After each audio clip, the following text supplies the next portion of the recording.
What's going on, guys? Try back again. Here to bring you another video. This one's going to be talking about The Walking Dead Season 3, Episode 9, and the rest of Season 3.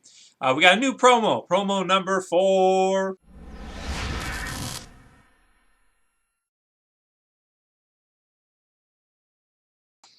So as always, going to do my breakdown. If you guys haven't seen the promo, it's in the description. Click in the description, click the link. Watch the promo. It is a minute and, let's see, 4 or 5 seconds. A minute and 5 seconds, and it's pretty awesome. It's one of the best promos I think we've had so far. I'm going to break it down and go step by step, so if you're watching this and you haven't seen it yet, probably pause, watch in the description, then come back and unpause, and we'll go through it afterwards. So you can kind of, enjoy it and kind of appreciate it without, at the first time you hearing about it, having me describe it to you, because that's not as much fun as watching it yourself. So I'm going to start here with the sound muted, go through it with you guys, kind of give my thoughts on it.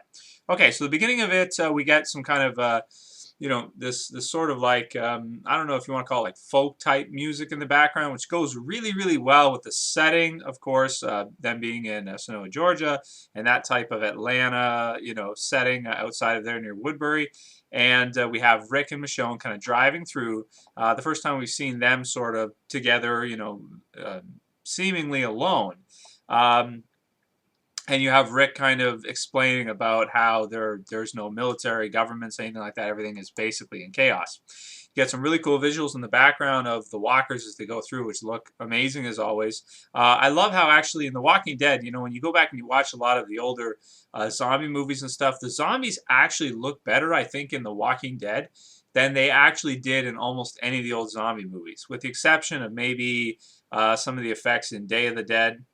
Aside from that, it pretty much looks better than almost all the rest because they're all practical, including like Resident Evil and stuff like that as well, because I think the zombies in that look ridiculous. Their mouths like open up into these big starfish things, like they're like, I don't know how to describe it. You guys know what I mean if you've seen it, but definitely look very cool. Next we see what appears to be Woodbury. At least, I'm not sure if it is. You have Carl, Michonne, and Rick. They're walking alone, just the three of them. And you see barricades and stuff like this, and kind of like these, I don't know what you want to call them. They're like buckets or something like that, and they've got like sticks and things like this, like kind of sticking out of them. I don't know if they're meant to be lit on fire, or if they're meant to prevent walkers from walking through, or to get caught on, or something like that. And a really cool sort of layout of this little, what looks to be like a little town type area. And I can't recognize the buildings if I can see if this is Woodbury or not. I think it'd be strange for Rick, Michonne, and Carl to just waltz right into Woodbury. Yeah, that would be weird. And on the ground it says, turn around, something, live. And, oh, turn around and live. So maybe it is near Woodbury. I'm not exactly sure where this is. Maybe it's a new area. Let's start the speculation. And even though it looks just like Woodbury, that doesn't necessarily mean the show it is, because we've seen some pictures of the set. They may film it, in Woodbury, but it may be supposed to be a different spot. So it could be filmed at the same type of location, but it may be in the show a different area. So let's start speculation on that, of where you guys think that is. I don't think it would make sense for them to waltz right into Woodbury. So it's probably going to be a different area. Maybe they've gone out somewhere. Maybe supposed to be Rick's hometown, possibly. Could be. Maybe. Looking for Morgan, maybe.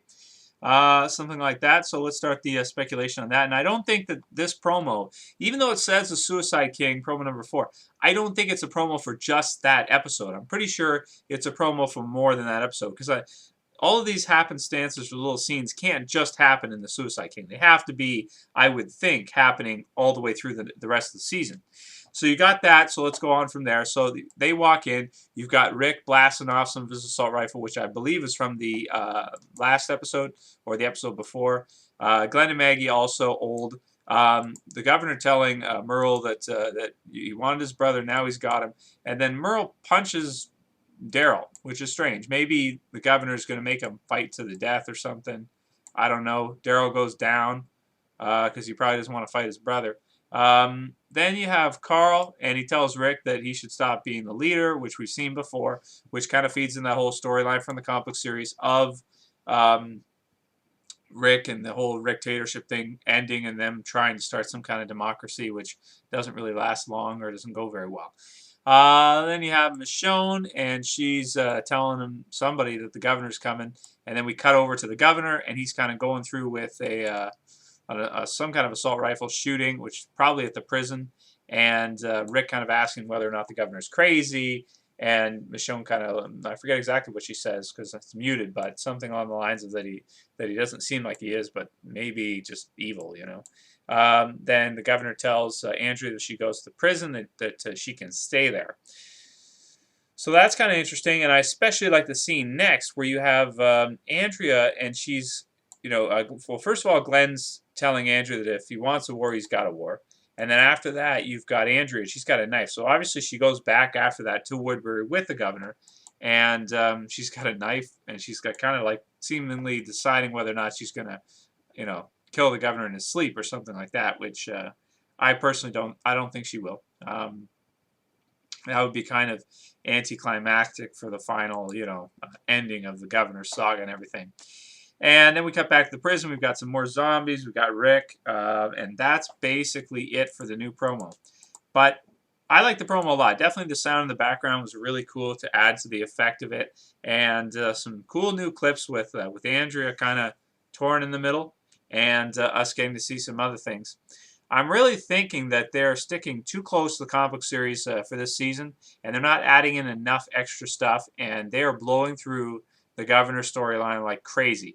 I didn't think they were going to do it all in this season, but from the looks of it and the promos and everything, it looks like it's going to end this season. Even though I thought it was going to be like all of season 4 too. Based on the promos, it looks like this is going to end like season 3. The governor is going to be done. At the end of season 3, he's either going to get killed by one of them, or something's going to go down, or they're going to have to leave or run away or something.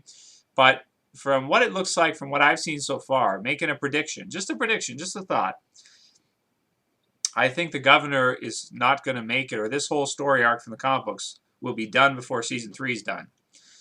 Maybe part of the reason why Glenn Mazzara was let go as a showrunner, maybe. I mean, a lot of that would have been the writing too, which he's not responsible for. But a strange decision that they decided to go through the whole governor story arc in one season. Because if you think about it, that's like, I mean, 30 or more issues of the comic book series all at once. Like 30, yeah, it's about 30 to 35 issues, I would say, of the comic book series all in one season. Whereas the first season, they only went through 6 issues. Second season, they went through another 6, roughly. Let's see.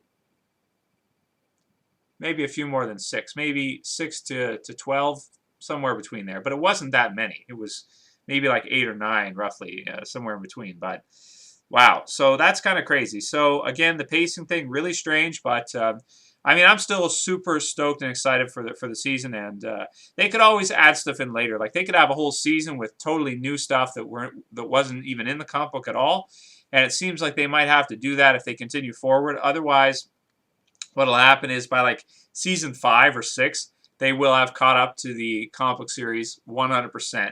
And then they'd have to do something totally different anyway, so they run out of the source material. And if that happens, I don't know how good it would be afterwards. So anyway, stuff's looking really, really exciting. I like the new promo. Let me know what you guys thought about it. I think that's all I really have to say about it. And just very crazy that it looks like from the promos, the governor's story arc is going to end in season 3 and not go on to season 4. Bizarre. Anyway, yeah, I'll call it here. That's it for this video, guys. I'll see you for the next one. This is Trev. Same peace.